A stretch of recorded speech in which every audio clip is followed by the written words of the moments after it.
Hello everyone, welcome to knowledge plus. इस video में आज हम लोग एनसीईआरटी क्लास 7 हिस्ट्री चैप्टर 2 पढ़ने जा रहे हैं। तो आइए शुरू करते हैं आज का ये video.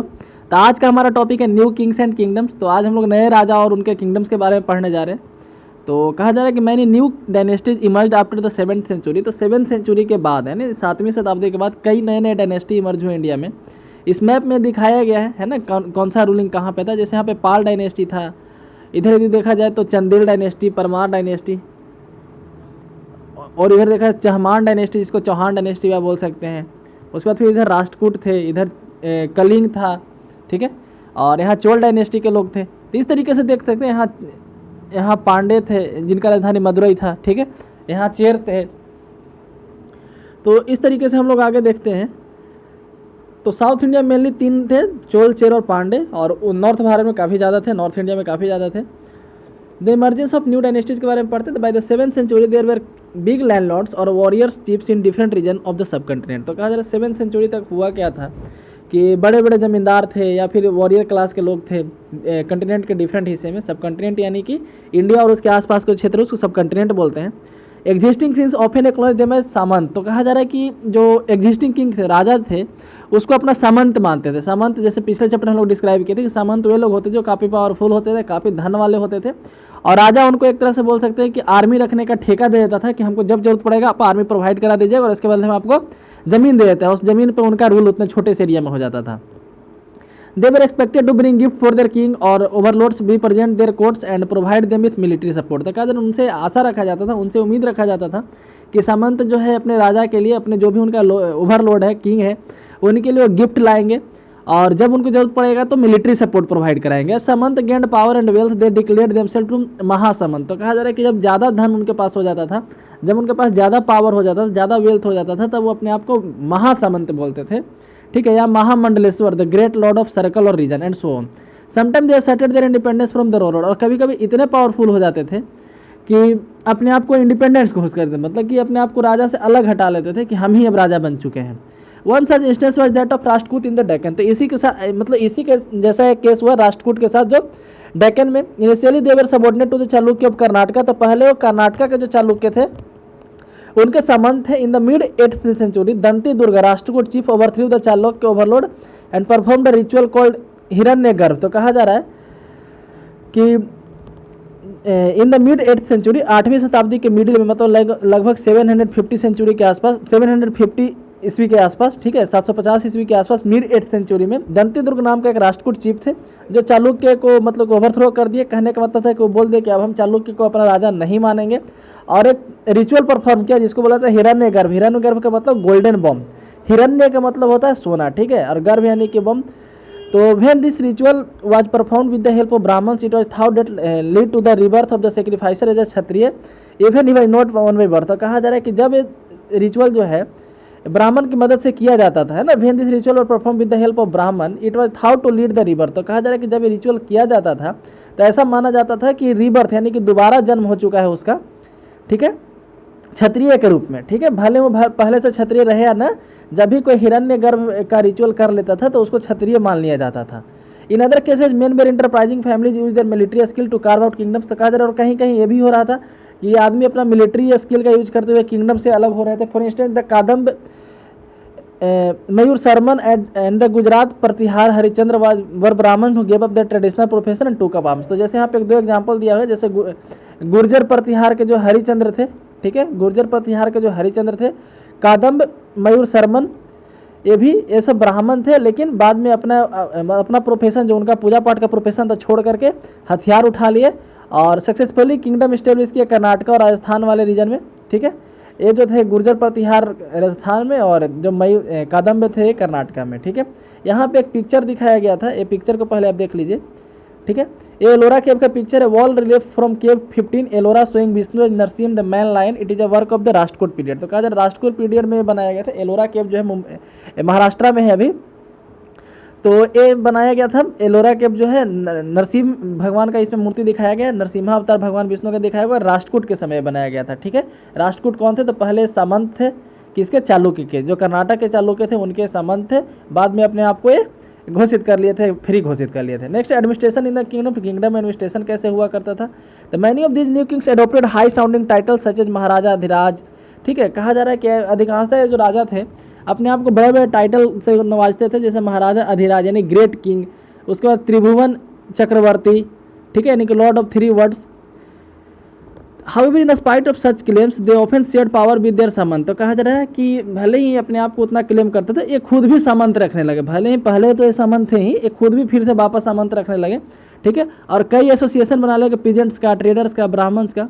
In each of these states resources were obtained from the producer. तो कहा जा रहा है कि जो भी रिसोर्स यानी कि जो भी सरकार चलाने के लिए पैसा आता था वो प्रोड्यूसर से आता था। That is peasants, cattle keepers, artisan. तो प्रोड्यूसर कौन कौन होते थे? पीजेंट्स होते थे यानी किसान, कैटल रखने वाले, artisan, who were often persuaded or compelled to surrender part of what they produced। तो उनसे जो है अधिकांशतः क्या किया जाता था, उनसे ज़बरदस्ती लिया जाता था पैसा, है ना, कंपेल किया जाता था उनको सरेंडर करने के लिए। Sometimes these were claimed as rent due to lord who asserted that he was owned the land। तो कहा जा रहा है कि कभी कभी जो है उनको रेंट मांगा जाता था, कहा जाता था कि हम राजा हैं तो हमारा ही ज़मीन है, तो अब तुम टैक्स नहीं दे तो कैसे रेंट दे दो। Revenue was also collected from traders, trader से भी रेवेन्यू कलेक्ट किया जाता था। Next 400 taxes. The inscription of Chola was ruled in Tamil Nadu refer to more than 400 terms of different kind of taxes. तो कहा जा रहा है कि लगभग 400 तरह का टैक्स है डिफरेंट तरीके के, ठीक है। The most common mention tax was vetti. तो वेटी जो है VETT है, वेटी, ठीक है, ये सबसे कॉमन टैक्स था। Taken not in cash but in the form of forced labour. तो ये जो कैश में ये टैक्स नहीं लिया जाता बल्कि उनसे ज़बरदस्ती काम करवाया जाता था। उसी तरह से एंड कदमाई और लैंड रेवेन्यू। तो एक कदमाई जो था लैंड रेवेन्यू था। There were also taxes on the thatching the houses, the use of ladder to climb palm trees and cess on succession of family property। तो कहा जा रहा है कि और भी कई तरह के टैक्स थे, जैसे घर उठाने पे नया टैक्स, एक अलग टैक्स था, सीढ़ी लगा करके पाल्म ट्री पर चढ़ने पे, है ना, क्योंकि तमिलनाडु में पाल्म ट्री काफ़ी ज़्यादा होता है, तो उस पर एक अलग टाइप का टैक्स था। यदि कोई अपने पिताजी का संपत्ति को अपने नाम करवाता है तो वहाँ पे अलग सेस लगाया जाता था, है ना। आगे पढ़ते, these resources were use to finance the king's establishment. तो ये रिसोर्स का यूज किया जाता है किंग्स के इस्टेब्लिशमेंट को फाइनेंस करने के लिए, as well as for the construction of temple and forts. यहाँ तक कि किला और मंदिर भी इसी पैसे से बनाया जाता था। They were also use to fight wars. उनको लड़ाई लड़ने के लिए भी यूज किया जाता था। Which were in turn expected to lead the acquisition of wealth in the form of plunder and access the land as well as trade routes. तो कहा जा रहा है कि जब भी कोई एक दूसरे पर चढ़ाई करता था तो उसका मेन टारगेट यही हुआ करता था कि उसका जो कैपिटल सिटी है वहाँ से जितना धन हो सके लूटे, जितना हो सके तो सोना चांदी लूट करके ले जाए। The functionaries for collecting revenue were generally recruited from influential families. तो जो रेवेन्यू कलेक्ट करने के लिए जो ऑफिसर होते थे, जो भी फंक्शनरी उसके रिक्रूट किए जाते थे, ये काफ़ी इन्फ्लुएंशियल फैमिली से होते थे। इन्फ्लुएंशियल फैमिली मतलब जिनका काफ़ी पहले से ज़्यादा प्रभाव था। And positions were often hereditary, और ये पोजीशन अधिकांशतः हेरिडेटरी हुआ करता था। This was true about the army as well. Army भी पहले हेरिडेटरी हुआ करता था, मतलब कि जो सेना में है उसी का बाल बच्चा सेना में जाता था। इन many cases close relatives of the king also held position. कभी कभी जो राजा के नज़दीकी रिश्तेदार थे वो भी ये सब पदों पर रहा करते थे। नेक्स्ट प्रशस्ति एंड लैंड ग्रांट। प्रशस्ति क्या होता है? तो जिसमें तारीफ किया जाता है। प्रशस्ति कंटेंट डिटेल दैट में नॉट बी लिटरली ट्रू। तो कहा जा रहा है कि प्रशस्ति में जो डिटेल होता है वो अधिकांशतः सही भी नहीं हो सकता, मतलब उसमें 100% बिलीफ नहीं किया जा सकता। But they tell us how rulers wanted to depict themselves as valiant victorious warriors for example. तो कहा जा रहा है कि लेकिन प्रशस्ति में बताया जाता है कि रूलर जो होते हैं, रूलर यानी कि जो शासक होते हैं, किस तरीके से अपने आप को दिखाने का कोशिश करते हैं। जैसे कहीं कहीं बताया गया है काफ़ी महत्वाकांक्षी वॉरियर के रूप में दिखाया गया है राजा को।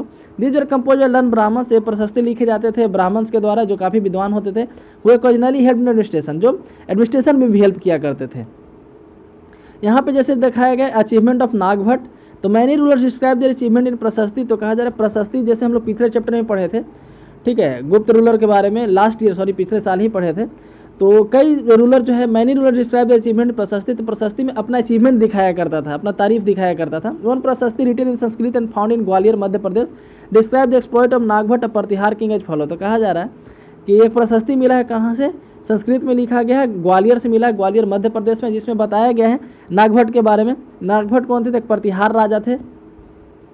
उनके बारे में बताया गया था किंग ऑफ आंध्र यानी कि आंध्र प्रदेश, सैंधव यानी सिंध, विदर्भ यानी कि महाराष्ट्र का एक रीजन है विदर्भ, कलिंग उड़ीसा का जो पार्ट है, fell before him even with prince. तो क्या कह रहा है कि नागभट्ट के बारे में बताया गया इस प्रशस्ति में जो ग्वालियर में मिला है कि आंध्र के किंग, सिंध के किंग, विदर्भ के किंग, कलिंग के किंग सब इसके पास आकर के मतलब कि इनसे झुक करके बातें करते थे। Fell before him he won a victory over Chakrayudha, है ना। तो कहा जा रहा है कि विक्ट्री वो पाया था, वो जीता था कहाँ पे? तो चक्रयुद्ध में।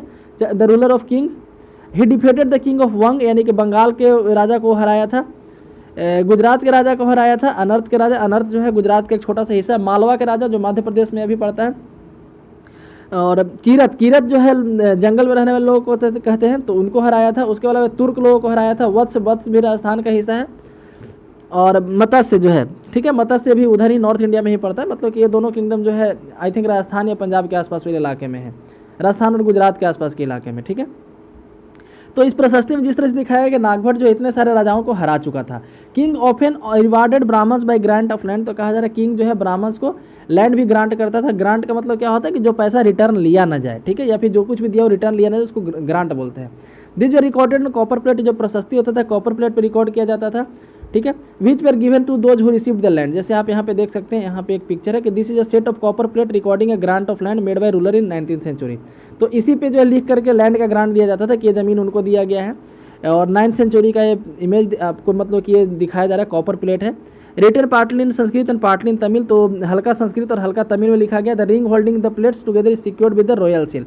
और ये जो है ये मतलब कि इस पर जो है सरकार का मुहर लगा हुआ है to indicate the decision authentic document, है ना, जिससे पता चलता है कि डॉक्यूमेंट ऑथेंटिक है। इसके मतलब कि ये तो काफ़ी पुरानी बात होगी ना, जैसे जो लोग इंडिया की आज़ादी की लड़ाई में लड़े थे उनको भी इस तरह का कॉपर प्लेट दिया जाता था, जिस पे वो लिखा होता था कि कितने साल जेल गए हैं, कहाँ कहाँ इन्होंने लाठी खाई है, कहाँ कहाँ के धरना प्रदर्शन में शामिल हुए थे, और मतलब कि आज़ादी की लड़ाई में उनका क्या योगदान था उसके बारे में लिखा जाता है। जैसे हम लोग आज़ादी की लड़ाई के बारे में जैसे 10 आदमी का नाम जानते हैं, जैसे महात्मा गांधी, सुभाष चंद्र बोस, भगत सिंह, ये सब का नाम जानते हैं, लेकिन इनके अलावा भी कई आदमी थे जो इनके पीछे चलते थे, जिनका नाम कोई नहीं जानता, जिनका नाम कोई कहीं सरकारी डॉक्यूमेंट में नहीं है। तो जब इंडिया आज़ाद हुआ था तो इसी तरीके से सबसे मांगा गया था, मतलब कि जो कोई भी थे वो अपने आप को घोषित करते थे कि हम भी यहाँ लड़ाई में शामिल हुए थे, तो उनको जो है वेरीफाई करके कि हाँ सही में आज़ादी की लड़ाई में शामिल हुए थे, तो उनको ताम्रपत्र दिया जाता था। इसी तरीके के तांबा का एक प्लेट दिया जाता था जिसको कॉपर प्लेट बोलते हैं, ताम्रपत्र उसको हिंदी में बोला जाता है, जिस पर लिखा होता था कि इन्होंने आज़ादी की लड़ाई में इतना योगदान दिया है। फिर वो ताम्रपत्र के कारण कई जगह उनको सुविधा मिलती थी, जैसे हॉस्पिटल में वो बीमार पड़ने पर उनको बेड जल्दी मिल जाती थी, है ना। तो एक तरह से बोल सकते हैं कि छोटा मोटा VIP पास का वो काम करता था, जिसके वो हकदार भी थे क्योंकि आज़ादी की लड़ाई में उनका योगदान था, ठीक है। तो बताने का मतलब यही है कि ताम्रपत्र पहले ही नहीं आज भी दिया जाता था, मतलब कि ये कब हुआ, 1947 के बाद भी दिया गया है, ठीक है। तो कॉपर प्लेट का यूज काफ़ी पहले से हो रहा है और आज भी हुआ है। Next, what was given with the land, तो लैंड के साथ क्या दिया जाता था ये भी यहाँ पे पढ़ना है। तो this is a part of Tamil section of land given by the Chola, तो कहा चोल के द्वारा जो दिया गया था जमीन उसके बारे में। We have demarcated the boundaries of the land by making earthen embankment, तो कहा जा रहा है कि मिट्टी का इम्बैंकमेंट बना करके, ठीक है, मिट्टी का बाउंड्री बना करके, ऐसा आप आसानी से समझ सकते हैं, लैंड का बाउंड्री किया गया है। As well as planting thorny bushes, तो बाउंड्री पे जो है कांटे वाले पेड़ भी लगाए गए हैं, झाड़ी लगाए गए हैं। This is what the land contains, land में क्या क्या है, ज़मीन में क्या क्या है, तो फ्रूट बेयरिंग ट्रीज, ऐसे पेड़ लगाए गए हैं जिनमें फल है। Water land, gardens and orchard, tree, wells, open space, pasture land, village, anthills, platform, canals, ditches, rivers, shift land land, tanks, granaries, fish pond, beehives and डीप्लेक्स। तो कहा जा रहा है कि जैसे ये पूरे इस पर लिखा होता था, ये जो ताम्रपत्र है इस पर लिखा होता था कि इनको ज़मीन मिला है, और ज़मीन कैसे मिला है, तो चारों तरफ से मिट्टी का बाउंड्री बनाया गया है, उस पर झाड़ीदार कांटे लगा दिए गए हैं। उसके अलावा इनको ये सब भी दिया गया है ज़मीन के साथ साथ। ये ज़मीन कैसा है उसका प्रॉपर्टी यहाँ पे बताया जाता था।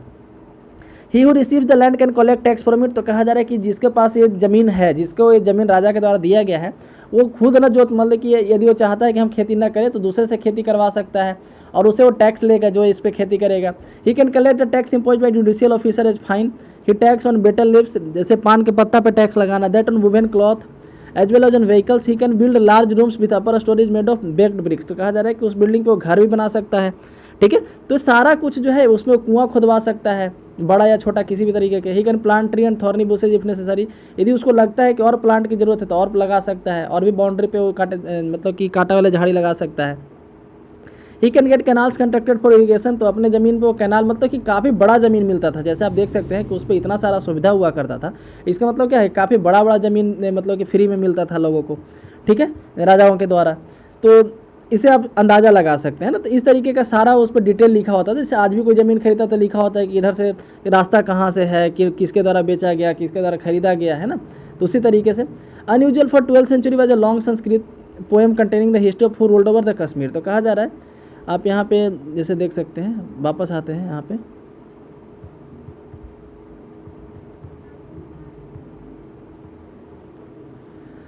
तो कहा जाए राजतरंगिनी के बारे में बताया गया है कि unusual for the 12th century was a long Sanskrit poem containing the history of kings who ruled over the Kashmir. It was composed by an author named Kalhana. तो कहा जा रहा है कि जैसे कल्हन के द्वारा लिखा गया था राजतरंगिनी, जिसमें बताया गया है राजतरंगिनी का लिटरल मीनिंग होता है, उस वर्ड का अर्थ होता है river of the king.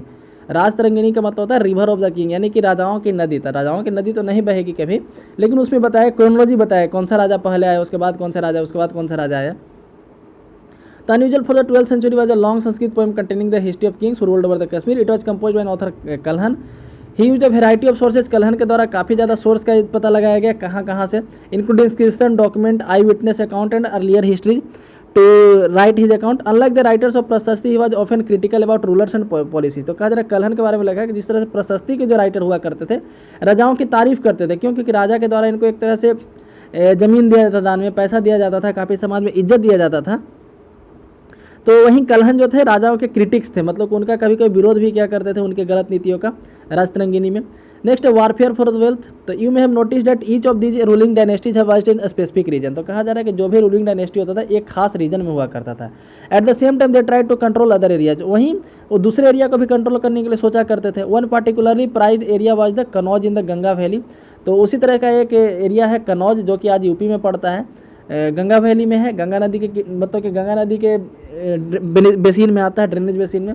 4 centuries ruler belonging to Gurjara Pratihara Rashtrakuta and Pala dynasty found the control over the Kannauj. Kannauj के लिए तीन डायनेस्टी का राजा काफ़ी ज़्यादा लड़ाई किए, गुर्जर प्रतिहार, राष्ट्रकूट और पाल। तो याद रखिएगा राष्ट्रकूट, पाल और गुर्जर प्रतिहार, ये तीनों काफ़ी ज़्यादा लड़ाई की कनौज के मतलब कि कनौज के अधिकार के लिए। Because there were 3 parties in this long drawn conflict, historian often describe 3 party struggle. तो इसलिए इसको 3 पार्टी स्ट्रगल, 3 पार्टाइट स्ट्रगल के नाम से जाना जाता है, क्योंकि इसमें 3 राजा थे। कौन कौन? तो गुर्जर प्रतिहार, राष्ट्रकूट और Pala. As we will see page number यहाँ पे 62 66 पे मतलब कि आगे की बात किया गया है, यहाँ पे नहीं है, नेक्स्ट चैप्टर में। Rulers also try to demonstrate their power and resource by building large temple. तो कहा जा रहा है कि रूलर जो है मतलब कि राजा जो है अपना पावर जो है मंदिर बना के भी दिखाना चाहते थे। हर कोई चाहता था कि हमारे एरिया में बड़ा मंदिर हो तो हम ज़्यादा पावरफुल मानेंगे। So when they attacked one other kingdom they often choose to target temple. इसलिए जब भी वो दूसरे के किंगडम में चढ़ाई करते थे तो वहाँ के टेम्पल को टारगेट करते थे, ठीक है। और जो टेम्पल में काफ़ी ज़्यादा सोना चांदी होता था उसको लूट कर लेकर चल भी जाते थे। One of the most known of such ruler sultan Mohammad of Ghazni. तो जैसे एक तरह का एक काफ़ी यहाँ पे काफ़ी जाना पहचाना एक बताया जा रहा है कि काफ़ी फेमस एक रूलर है महमूद ऑफ गजनी, मोहम्मद गजनी, अफगानिस्तान से आया था। ही रूल फ्रॉम 997 टू 1030। तो लगभग 33 साल वो रूल किया। And extended control of part of central Asia, Iran and north west part of the सब कॉन्टिनेंट। तो ईरान, सेंट्रल एशिया और कंट्री का नॉर्थ वेस्टर्न पार्ट जो अभी पाकिस्तान बना हुआ है उस एरिया को रूल किया। He raided the subcontinent almost everywhere. कह रहा है कि लगभग वो हर साल इंडिया में आकर के लूटता था। सोमनाथ टेम्पल को काफ़ी ज़्यादा वो लूटा है ना, including that of Somnath temple Gujarat. Much of the wealth Mahmud carried away use to create a splendid capital city of Ghazni. तो कहा जा रहा है यहाँ से पैसा ले जाकर के अपना सिटी, अपना कैपिटल सिटी को बनाता था, है ना। तो टेम्पल से लूट करके ले जाता था। Sultan Mahmud was also interested in finding out more about people he conquered and interested a scholar named Al Biruni. तो कहा जा रहा है कि सुल्तान महमूद अपने साथ एक स्कॉलर मतलब कि एक विद्वान आदमी अलबरूनी को लेकर आया था, जिसको टास्क दिया था कि इंडिया में लोग कैसे हैं उसके बारे में लिखे, इसके बारे में बताए, ठीक है। तो सब मतलब कि इंडिया के बारे में लिखने के लिए अलबरूनी जो है अपने साथ एक विद्वान लेके आया था। This Arabic known as Kitab ul Hind. तो इस बुक का नाम है किताबुल हिंद, जो अलबरूनी के द्वारा लिखा गया है। Remains an important source for historian. He consulted Sanskrit scholar to prepare his account. Kitab ul Hind लिखने के लिए अलबरूनी जो है काफ़ी ज़्यादा संस्कृत स्कॉलर से भी समझौता किया, मतलब उनके साथ भी मिला जुला, उनसे बातचीत किया।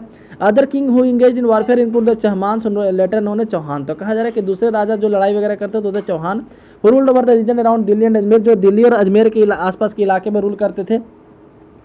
दे attempted to expand their control in the west of the east. तो कहा जा रहा है कि वो भी अपना कंट्रोल को बढ़ाना चाहते थे। Where they opposed by the Chalukya in Gujarat and Garhwal of western Uttar Pradesh. तो कहा जा रहा है कि जैसे वो अपना कंट्रोल जो है दिल्ली के आसपास है, तो दिल्ली से वेस्ट में कौन सा इलाका है, राजस्थान, और ईस्ट में कौन सा इलाका है, यूपी वाला इलाका है। तो उधर जो है गुर्जर थे, सॉरी चालुक्य थे गुजरात में, और इधर गढ़वाल थे वेस्टर्न यूपी में, ठीक है, जो अभी उत्तराखंड वाला इलाका है उधर। The best known Chauhan ruler Prithviraj third. तो पृथ्वीराज चौहान भी इसको बोला जाता है, पृथ्वीराज थर्ड को, ठीक है। तो याद रखिए वो डिफीटेड एन अफगान रूलर नाम सुल्तान मोहम्मद गोरी, जो गोरी को हराया था 1191 में, ठीक है। इसको तराइन का फर्स्ट वॉर बोला जाता है, but lost him to next year 1192। लेकिन 1192 में मोहम्मद गोरी के द्वारा ये हार गया पृथ्वीराज चौहान, और मोहम्मद गोरी इसको मार दिया था, ठीक है। आगे पढ़ते हैं क्लोजर लुक। चोल डायनेस्टी के बारे में हम लोग यहाँ पे काफ़ी डिटेल में पढ़ेंगे। यहाँ पे जो बाउंड्री आपको दिख रहा है, ठीक है, एक्चुअली फ्लक्चुएट करते रहता था। आज की तरह उस समय क्लियर बाउंड्री डिमार्केट नहीं होता था, ठीक है, फ्लक्चुएट करते रहता था। तो ये चोल डायनेस्टी है, यहाँ पे आप देख सकते हैं। इसमें कलिंग का साउथ वाला रीजन भी आ रहा है, साउथ कलिंग भी आ रहा है, वेंगी भी आ रहा है, ठीक है। उसके बाद फिर और भी कई इलाके इसमें आ रहे हैं, मदुरई भी आ रहे हैं चोल वाले इलाके में। तो हम लोग पढ़ेंगे फ्रॉम उरायूर टू तंजौर, ठीक है, from Uraiyur to Tanjore how did the Chola rise to power. Chola जो है अपना पावर को किस तरीके से बढ़ाए। A minor chiefly family known as Muttaraiyar held power in the Kaveri delta. तो कहा जा रहा है कि एक पहले ये लोग चीफ थे, चीफ जैसे क्या बोलते हैं उसको, सामान्य टाइप के लोग थे, ठीक है, जिनको क्या नाम से जाना जाता था, मुतरियार के नाम से जाना जाता था। Held power in Kaveri delta, Kaveri delta में इनका पावर चलता था। They were subordinate to the Pallava king of Kanchipuram. तो कांचीपुरम के जो पल्लव किंग थे उनके सबॉर्डिनेट थे, ठीक है। जैसे ऊपर भी हम लोग एक पढ़े थे कि चालुक्य के सबॉर्डिनेट थे, बाद में अपने आप को इंडिपेंडेंट घोषित कर लिए थे, उसी तरीके से तो कांचीपुरम के जो पल्लव थे उनके सबॉर्डिनेट थे। Vijayalaya who belong to the ancient chiefly family of Chola from Uraiyur captured the delta from Muttaraiyar in the middle of the 9th century. He built the town of Tanjore and a temple for goddess Nishumbha Sudani there. तो कहा जा रहा है कि जैसे विजयालय है ना, एक आदमी का नाम यहाँ पे Vijayalaya who belong to the ancient chiefly family of the Cholas from Uraiyur. तो जो एक चोल फैमिली को बिलोंग करता था उसके द्वारा कैप्चर किया गया पूरे डेल्टा को, और वहाँ पे एक मंदिर बनाया तंजौर में, ठीक है, जो किस देवी के लिए था, तो निशुंभा सूदनी देवी के लिए था। The successor of Vijayalaya conquer neighbouring region in the kingdoms grew in size. तो जो विजयालय के सक्सेसर थे आसपास के और इलाके को कनकर किए, और इलाकों के जीते और अपना पावर को बढ़ाया। द पांडियंस एंड पल्लव टेरिटरी तो south and north were made part of this kingdom. जो पांडे और पल्लव थे वो भी इसके टेरिटरी के हिस्सा बन गए, चोल टेरिटरी के हिस्सा बन गए। Rajaraja one consider the most powerful Chola ruler. तो चोल राजाओं में सबसे इंपॉर्टेंट माना जाता है राज राजा वन को, जो 985 ईस्वी में किंग बना, became king in 985 and expanded control over most of these areas. He also reorganise administration of the empire. Empire के एडमिनिस्ट्रेशन को मतलब को अपने हिसाब से ऑर्गेनाइज किया। Rajaraja son Rajendra one continue to his policy and even raided the Ganga valley. तो कहा राजा राजा वन के जो बेटा था, मतलब कि राज राजा का जो बेटा थे राजेंद्र वन, है ना, अपना पॉलिसी को कंटिन्यू किया और यहाँ तक कि गंगा वैली तक वो रेड करने पहुँच गया था। Sri Lanka and countries of south east Asia developing a navy for this expedition. तो अपना वो नेवी भी डेवलप किया था, ठीक है। Next splendid temples and bronze sculpture. The big temple of Tanjore and Gangaikondacholapuram built by Rajaraja and Rajendra are architecture sculpture marvels. तो कहा जा रहा है कि जो बड़े बड़े मंदिर बनाए गए हैं तंजौर में, उसके बाद फिर गंगाई कोंड चोलपुरम में, ठीक है, राज राजा और राजेंद्र वन के द्वारा ये काफ़ी आर्किटेक्चरल मार्बल है। मैं कहने का मतलब कि काफ़ी बड़े नमूने हैं आर्किटेक्चर के और स्कल्पचर के। Chola temple often become the nuclear of settlement which grow around them. तो कहा जा रहा है कि चोल टेम्पल जो है एक तरह से न्यूक्लियस का काम करता था, है ना। उस क्यों न्यूक्लियस इसको बोला गया, क्योंकि इसके चारों तरफ बड़े बड़े सेटलमेंट डेवलप होते गए, ठीक है। There were centre of craft production, क्योंकि मंदिर के आसपास जो लोग बेचने, सामान बेचने आए, घूमने आए, रहने आए, ठीक है, लोग इधर सेटल होते गए, धीरे धीरे सिटी डेवलप होता गया। जैसा कि आजकल इंडस्ट्री के साथ होता है, जहाँ पे इंडस्ट्री सेटअप होता है वहाँ पे बड़ा बड़ा शहर बन जाता है। उसी तरीके से पहले मंदिर जहाँ बनता था उसके आसपास बड़े बड़े शहर बन जाते थे, ठीक है। तो they were centre of craft production. Temple were endowed with land by rulers as well as other. Temple के लिए ज़मीन जो है राजा के द्वारा दान दिया जाता था, इसके अलावा कई लोग भी टेम्पल के लिए ज़मीन दान देते थे। The produce of this land went into maintaining all the specialist to work of the temple and often lived near it. तो कहा जा रहा है कि जो भी ज़मीन इसके द्वारा दिया था, टेम्पल के नाम पे दिया जाता था, उसका काम क्या होता था, उस ज़मीन का यूज कैसे किया जाता था। तो उस पर जो प्रोडक्ट होता था, उस पर जो कुछ भी उपजता था, उसे मंदिर के जो सेवा करने वाले लोग हैं, उसके पुजारी हैं, उसके माला बनाने वाले हैं, ठीक है, उसके मंदिर के पुजारियों के जो खाना बनाते हैं, स्वीपर है, म्यूजिशियन, डांसर, ऐसे मंदिर के स्टाफ हैं, उनको पेमेंट के लिए यूज किया। In other word temple were not only place of worship, there was the hub of economic, social and cultural life as well. तो कहा जा रहा है कि एक तरह से कहा जाए इनडायरेक्टली तो टेम्पल सिर्फ पूजा की जगह नहीं हुआ करते थे, बल्कि वहाँ पे सोशल, कल्चर, हर तरह का काम हुआ करता था। एक टेम्पल है कहाँ का, गंगाई कोंड चोलपुरम का, ठीक है, आप यहाँ पे इस टेम्पल को देख सकते हैं। आगे बढ़ते हैं। Among the craft associated with temple the making of bronze image was the most distinctive. तो कहा जा रहा है कि क्राफ्ट जो एसोसिएटेड है टेम्पल में, उसे ब्रॉन्ज इमेजेज काफ़ी ज़्यादा डिस्टिंक्टिव है। Chola bronze images are considered among the finest in the world. तो चोल इंपायर के जो ब्रॉन्ज इमेज है दुनिया में सबसे फाइनेस्ट माने जाते हैं। While most images were deities sometime images were of devotees as well. तो कभी कहा जा रहा है कि अधिकांशतः जो इमेज है देवता के हैं, लेकिन कभी कभी उनको भक्त का भी इमेज बना दिया जाता था। नेक्स्ट एग्रीकल्चर और इरीगेशन के बारे में। तो many of the achievement of Cholas were made possible through new development in agriculture. तो कहा जा रहा है कि चोल के द्वारा जो भी अचीवमेंट हुआ उसमें से एग्रीकल्चर के द्वारा काफ़ी ज़्यादा हुआ।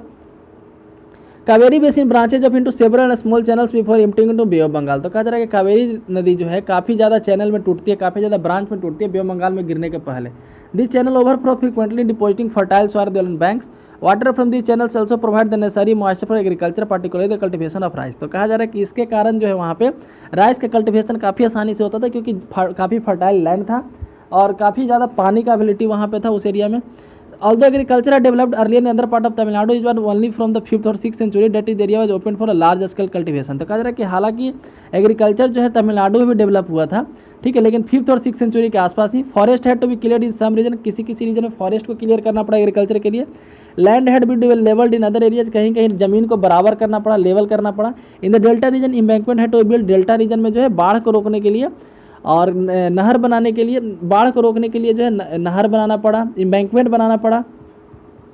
इम्बैंकमेंट यानी कि नदी किनारे घेराबंदी वगैरह करना पड़ा, है ना, किसी तरीके से, ताकि उसका पानी अंदर नहीं दे। In many area 2 crops were grown in year, अधिकांशतः एरिया में, अधिकांशतः रीजन में 2 फसल एक साल में उगाए जाते थे। जैसे यहाँ पे आप देख सकते हैं इस इमेज के बारे में, एक तरह का ब्रॉन्ज स्कल्पचर है, मूर्ति है ब्रॉन्ज का, ठीक है, यहाँ पे। और ये जो इमेज है, the 9th century sluice gate in Tamil Nadu, it regulated the outflow of water from a tank into the channel, irrigated the field. तो कहा जा रहा है कि एक गेट बनाया जाता था नदी में, है ना, जब ताकि गेट खोलने से पानी उधर जाता था, बंद होने पे पानी उधर नहीं जाता था, तो रेगुलेट किया जाता है। आज भी नहरों में या फिर बड़े बड़े जहाँ पे तालाब वगैरह, वहाँ पे एक तरह बोल सकते हैं छोटा मोटा बांध का काम करता है, ठीक है। In many cases it was necessary to water crop artificially. तो कहा जा रहा है कि कहीं कहीं ये होता था कि मतलब आर्टिफिशियली वाटर वहाँ पे प्रोवाइड कराना पड़ता। आर्टिफिशियली कहने का मतलब कि नदी के द्वारा नहीं, बल्कि आर्टिफिशियल चैनल बना करके। A variety of method were use for irrigation in some areas wells were dug. तो कहीं कहीं कुआं खोदा जाता था, एक तरह का आर्टिफिशियल इरीगेशन का एग्जाम्पल है। In other places huge tanks were consider to collect rain water, कहीं कहीं बड़े बड़े टैंक बनाए जाते हैं रेन वाटर कलेक्ट करने के लिए। Remember that irrigation work require planning, organising labour and resources, maintaining this work and deciding on how water is to be shared. तो कहा जा रहा है कि इरीगेशन एक छोटा मोटा काम नहीं, बल्कि इसके लिए एक प्लानिंग का जरूरत पड़ता है, लेबर को ऑर्गेनाइज करना पड़ता है, उतना रिसोर्स डेवलप करना पड़ता है, फिर पानी जहाँ पे जमा किया गया है मतलब कि बरसात के दिन में उसको मेंटेन करना पड़ता है। और सबसे बड़ा बात यह है कि डिसाइड करना पड़ता है कि किस आदमी को कितना पानी मिलेगा। Most of the new rulers as well as people living in villages took an active interest in these activities. अब the administration of the empire, तो एम्पायर का एडमिनिस्ट्रेशन किस तरीके से काम चलता था। How was the administration organise, settlement of peasant known as ur. तो जो पीजेंट के सेटलमेंट थे उनको ऊर के नाम से जाना जाता था, ठीक है। Become prosperous with the spread of irrigation agriculture, तो इरीगेशन के डेवलपमेंट होने से ऊर्ज का भी डेवलपमेंट हुआ। Group of such villages form large unit call nadu, तो बहुत सारे ऊर मिलकर के नाडू बनते थे। The village councillor the nadu perform several administrative function including dispensing justice and collecting taxes. तो नाडू के द्वारा काफ़ी ज़्यादा काम होता था, जैसे कुछ एडमिनिस्ट्रेटिव फंक्शन होते थे, जैसे आजकल नगर पंचायत, ग्राम पंचायत होते, उस तरीके से टैक्स भी उनके द्वारा लिया जाता था। Rich peasants of the Vellala caste exercise the considerable control of the affairs of nadu under the supervision of central Chola government. तो कहा जा रहा है कि जो वेलल्ला कास्ट के जो लोग होते थे, ठीक है, काफ़ी अमीर होते थे और इनका नाडू के ऊपर काफ़ी ज़्यादा कंट्रोल हुआ करता था। The Chola king gave some rich land owners title like, कहा जा रहा है कि चोल किंग के द्वारा जो बड़े बड़े लैंड ओनर्स थे, ज़्यादा ज़मीन के मालिक थे, उनको कई तरह के टाइटल दिया जाता था, ठीक है। जैसे एक टाइटल यहाँ पे मुमिंदा वेलन, मुमिंदा वेलन का मतलब क्या था, पीजेंट सर्विंग 3 किंग्स, ठीक है। तो मतलब ऐसा पीजेंट तो 3 राजा को सर्व करता था, उसको मुमिंदा वेलन बोला जाता था। उसी तरह से अरैयार चीफ को बोला जाता था। ये सब तमिल नाम है। As markers of respect and interested them with the important office of the state at the centre. तो इससे क्या होता था, वो लोग टाइटल का यूज करते थे और अपने आप को ज़्यादा ऊँचा समझते थे मतलब कि एरिया में, क्षेत्र में। तो यहाँ पे दिया हुआ types of land, different types of land. तो जैसे सबसे पहले यहाँ पे है वेलंगाई, ठीक है, वेलन वगाई, ठीक है, इसको सही से प्रोनाउंस करना, तमिल वर्ड काफ़ी टफ होता है प्रोनाउंस करना। तो वेलन वगाई, इसका मतलब क्या है कि लैंड ऑफ नन ब्राह्मण पीजेंट प्रोप्राइटर्स। तो जो भी नन ब्राह्मण के पास जो ज़मीन होता था, ठीक है, उसको क्या बोलते थे, वेलन वगाई। उसी तरह से यहाँ ब्रह्मदे, यानी कि ब्राह्मण को दिया हुआ गिफ्ट जो है उसको बोलते हैं ब्रह्मदे, ठीक है, या ब्रह्मदे। नेक्स्ट है साला भोग, साला भोग जो स्कूल के लिए दिया जाता है उसको बोला जाता है साला भोग। तो उसके बाद है देवदान, देवदान यानी कि जो टेम्पल को दे दिया गया देवदान। ये तो नाम से ही पता चल रहा है कि देवता को दान कर देना, यानी कि देवता तो यहाँ लेने आएंगे नहीं, ठीक है, तो टेम्पल को दान दिया गया, उसको बोलते हैं। नेक्स्ट है कि पलीचंडम, ठीक है, पलीचंडम यानी land donated to Jain institution, तो जैन इंस्टीट्यूशन को जो लैंड दे दिया था उसको बोलते थे पलीचंडम, ठीक है। We have seen that Brahmins often received land grants or brahmadeya, तो कहा जा रहा है कि अधिकांशतः देखा जाता है कि ब्राह्मण्स को जमीन मिलता था फ्री में। As a result large number of Brahmana settlement emerge in the Kaveri as well in other part of south India, इस कारण से क्या हुआ कि बहुत सारे ब्राह्मण सेटलमेंट उधर इमर्ज हुआ। Each brahmadeya was looked after any assembly or sabha और प्रोमिनेंट ब्राह्मण लैंड होल्डर, प्रत्येक ब्राह्मदे जो होता था जमीन है ना, उस पर कई ब्राह्मण वहाँ पे मतलब कि रहने लगे, तो उनका एक अपना सभा होने लगा।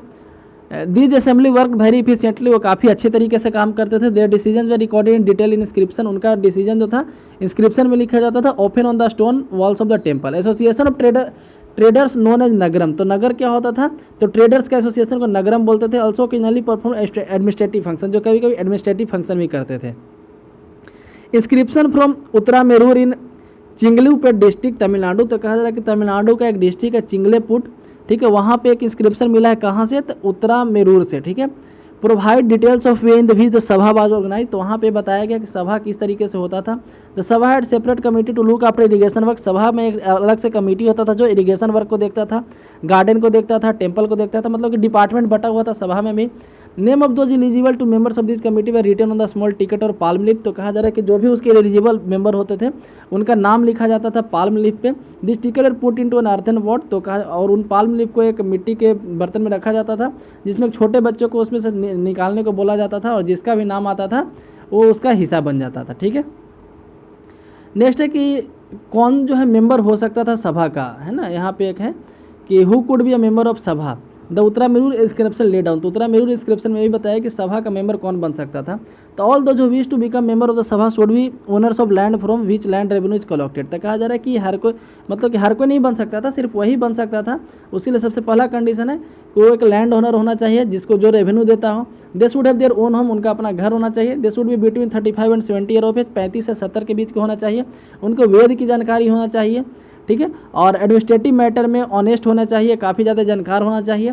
If anyone has been member of any committee in the last 3 year he can not be become a member of another committee, यदि अंतिम 3 साल में किसी कमेटी का मेंबर रहा है तो आगे किसी कमेटी में वो नहीं बनेगा, ठीक है। Anyone who has submitted his account and those of his relatives can not contest the election, तो कहा जा रहा है कि जो कोई भी, मतलब कि जिसके रिलेटिव एक बार बन गए वो भी इलेक्शन नहीं लड़ सकता। तो इस तरीके से यहाँ मिला है उत्तरामेरूर के इंस्क्रिप्शन से।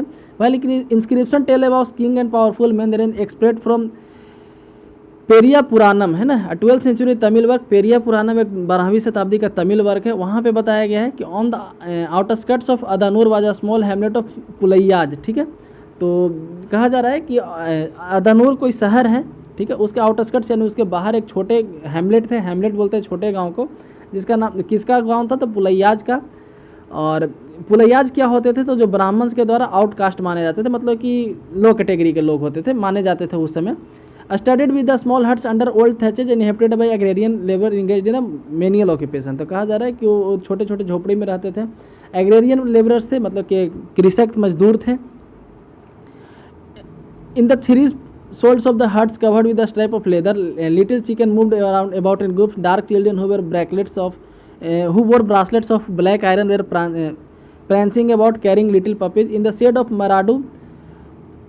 Marudu Arjun trees, a female laborer put her baby to sleep on a seat of a father. तो एक्चुअली यहाँ पे एक कहानी बताया गया है, एक ऑर्डिनरी मैन और वुमेन का, ठीक है, ऑर्डिनरी मैन और वुमेन का एक कहानी बताया गया है। पेरियापुरम एक तमिल वर्क है 12th सेंचुरी का, उसमें बताया गया है कि वो लोग बाहर में रहते थे, शहर के बाहर में रहते थे। उनके पास एक झोपड़ी होता था, ठीक है, काफ़ी छोटा झोपड़ी हुआ करता था, जिसके ऊपर जो है लेदर का एक लेयर रखा रहता था, उसमें कई चिकन भी पाले जाते थे उसके द्वारा, ठीक है। जो उसका बच्चा था काफ़ी, मतलब कि एक ब्लैक कलर का ब्रासलेट पहनता था आयरन का। उसके और भी छोटे छोटे कुत्ते भी पाले जाते थे। उनके यहाँ का जो फीमेल थी वो भी काम करने जाती थी, ठीक है। तो इस कहानी में बताया गया है। आगे बढ़ते हैं हम लोग, तो इसी के साथ चैप्टर समाप्त होता है। हम लोग इसको पढ़ते हैं, China under the Tang dynasty. In China an empire was established under the Tang dynasty which remained in power for about 300 year. तो चाइना में एक डायनेस्टी बना था जिसका नाम था टैंग डायनेस्टी, जो 300 साल तक रहा था। From the 7th to the 10th century its capital was Xian. It was one of the largest city in the world, visited by Turks, Iranian, Indian, Japanese, Koreans. तो जियान उनका सबसे बड़ा शहर था, ठीक है। और उस समय का लार्जेस्ट सिटी था दुनिया का, मतलब कि लार्जेस्ट नहीं था, वन ऑफ द लार्जेस्ट था। The Tang empire stated by bureaucracy equated through examination. तो टैंग वहाँ पे एग्जाम के थ्रू मतलब कि ब्यूरोक्रेसी वहाँ पे स्टेब्लिश किया गया था, which was open to all who wish to appear for it. The system for selecting officer remain in place was still changes till 1911। तो कहा जा रहा है कि 1911 तक वही सिस्टम वहाँ रहा था, आज भी है लेकिन कुछ उसमें चेंज किया गया, ठीक है। तो यदि पॉसिबल तो मैच द फॉलोइंग यहाँ पे जो है गुर्जर, प्रतिहार, राष्ट्रकूट, पाल और इधर वेस्टर्न डेक्कन, बंगाल, गुजरात एंड राजस्थान, यानी कि पार्टिकुलरली मिलाना है कि कौन किस एरिया में थे, आप कमेंट सेक्शन में बताएं। इसी के साथ ये वीडियो समाप्त होता है। यदि वीडियो पसंद है तो लाइक करें, चैनल को सब्सक्राइब करें। धन्यवाद।